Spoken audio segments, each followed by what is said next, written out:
So we started this exercise with Diesel in the house, and then the next day tried it outside.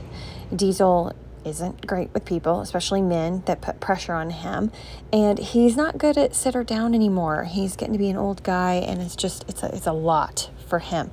And so right here, I'm trying to use food to see if he'll take food, but he won't. Stubborn old man. Anyway, what we're doing instead is I was trying a different treat here, just so you guys know. He does no out, but this is a bit of a different context, or I should just say a context that's probably not practiced regularly, because it's usually followed by a stationary position, which we're avoiding. So we're practicing in person how to move away. And I start with like a turn. Even though I'm saying out, I'm turning almost like it's a let's go. What I'm doing is I'm playing with the e-collar to find a level, there you go, that he kind of responds to a bit like, okay, let's get out of here. And he kind of follows the movement of my body. So it starts to have a different connotation to it. Now we do that several times, probably about 8 to 10 times.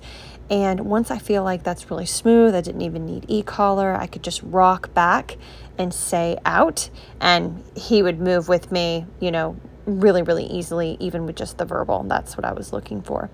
So after lots of practicing that, then I wanted to change to just him backing up, because I don't want to have to turn constantly. That's probably not the easiest thing on him. And so when, after this gets smooth, then I'm just applying a little bit of leash pressure backwards to see if he'll start to move behind me. And I'll show that next. But I just wanted to show a few repetitions of me rocking back, playing with e-collar until he responds and turns nicely with it at lowest level possible before I wean off of it. You could look at all the repetitions of me turning with him as a warm-up, basically, to give clear instruction of what I expect him to do, associated with the word out. Forward, out. Oh, there we go. He will follow leash pressure. Now this is closer to the end result that I wanted, which was me just doing, saying the word, doing a little pressure backwards. Right there, we're just making sure nothing triggers him to look at Josh again, who's my guinea pig. And so we repeated this about 5 times, and then he had already had a walk, so it was kind of clear he was done. And so we gave him a break. Inside, this was easier. He likes to just go to his bed and lay down. So it was a little bit easier for him to get the gist in the house.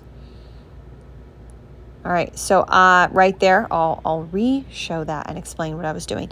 But in the house, it was easier for him to get the gist. Out here, it was like we hadn't taught it yet, so it was really good to practice it outside. So even though it seemed like the e-collar made him jump on that last out, I want you to watch something, because this happens sometimes. There is quite a bit of intensity in that stare that he is giving Josh. He's really wary, and he's like, I'm ready if you are, buddy. That's how I imagine what's going on in his head. So I was slowly scrolling up, playing with a level. He ignored the previous levels that had worked nicely, and I was slowly scrolling up till something unlocked that intense focus.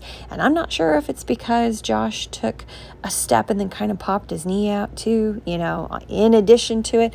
We don't know, but life's not perfect in the way that people react. And so he has to out no matter what he thinks he should or shouldn't do, no matter how close someone gets. And so anyway, my point is just that's why he jumped a bit, because that was a higher level that he needed to unlock that focus. The important thing for me to tell you guys is when we did it again, because he jumped a bit, I had been at I think a 5-6, and then I had gotten all the way up to a 9, I believe, if I remember correctly. When we went around and did it again, I went back even lower to a 4, and he responded to the 4. That's because if a level is a bit higher, where they recognize it suddenly like that, a lot of times you can go 1 or 2 levels lower, because they're going to be a bit more sensitive to it, if that makes sense. So anyway, keep that in mind, guys, when you're practicing at home with low-level e-collar training.